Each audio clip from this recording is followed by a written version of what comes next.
ଆସନ୍ତୁ ସମସ୍ତଙ୍କୁ ବହୁତ ବହୁତ ଧନ୍ୟବାଦ। ତ ଆଜି ଆମେ ଚଳିତ ବୈଶାଖ ଅମାବାସ୍ୟା ପାଇଁ କ'ଣ ଆମେ ପ୍ରତିକାର କରିବା, ବିଧି କରିବା, ରିମେଡିଜ୍ କରିବା, ତା ଉପରେ ଆମେ ସମ୍ୟକ ଭାବରେ ଜାଣିବା ପାଇଁ ଯାଉଛନ୍ତି।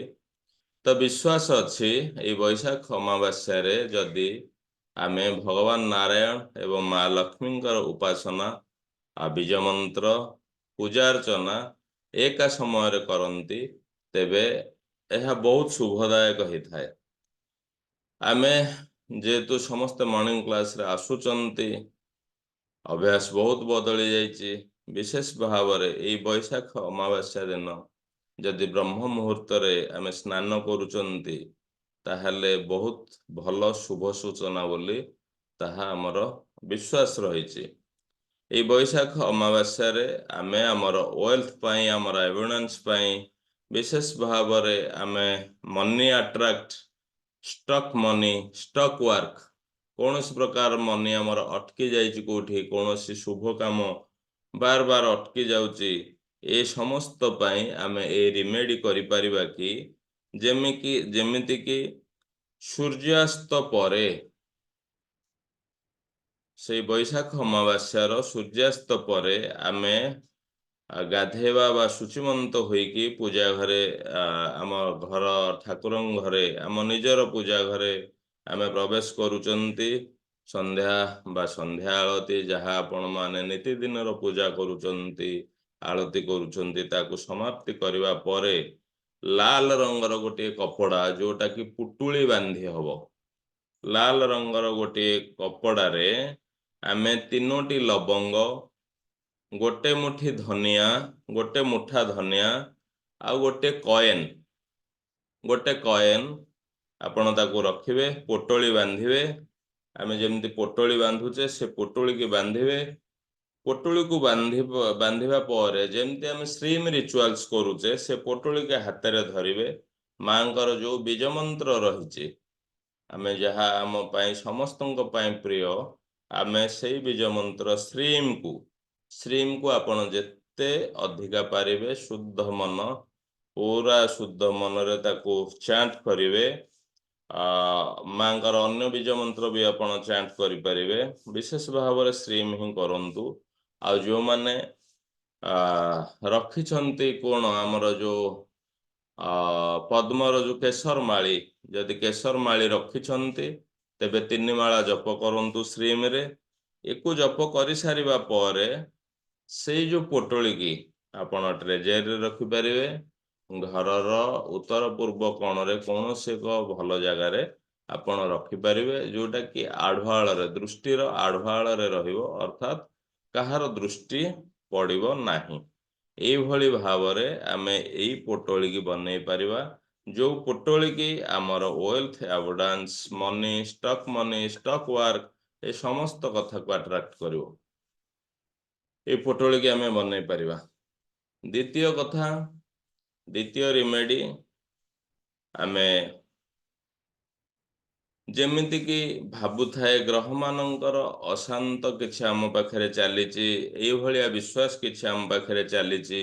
ବିଶ୍ୱାସ ରହୁଛି କି ମୁଁ କ'ଣ କଲେ ବି ଭାଗ୍ୟ ମୋତେ ସାଥ ଦଉନି, ଏଇଭଳିଆ ବିଶ୍ୱାସ ତ କରନ୍ତୁ ନାହିଁ।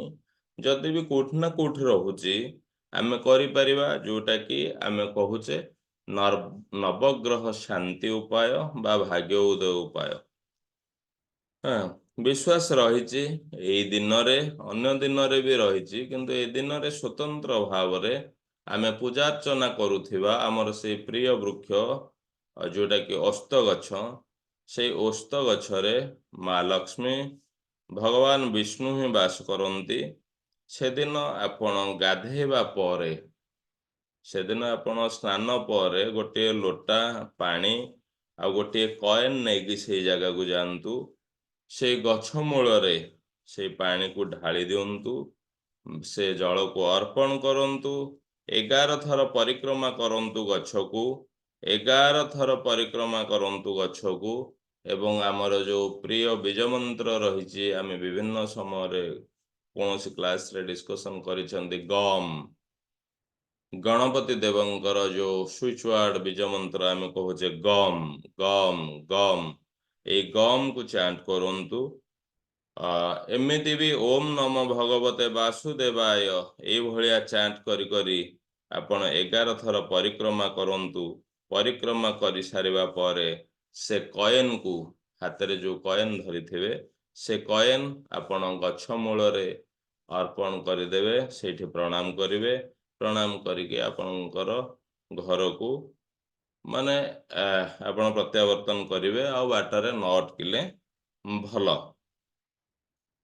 आउ या परे आमे आउरी गोटे भल रिमेडी आमे आलोचना करिवा, जोटा कि हमको माने पर्स रिमेडी बोली भी आमे कहा जाए, लकी पर्स बोली भी कहा जाए।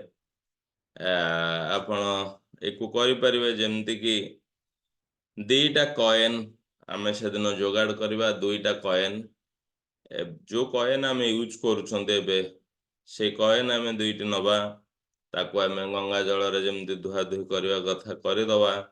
घिओ दीप लगेवा हमर ठाकुरंको घरे, हमर ठाकुरंको घरे आमे घिओ दीप लगेवा।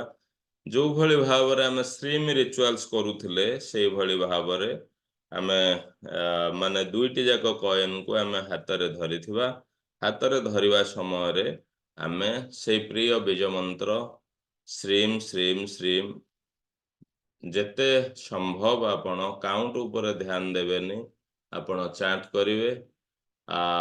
जो माने भी रखिछन्ते केसर माला, केसर माला रे ताकू माने 3 माला आपण जप करि परिवे, अधिका करि परिवे, किंतु 3 माला अति कम रे जप करंतु।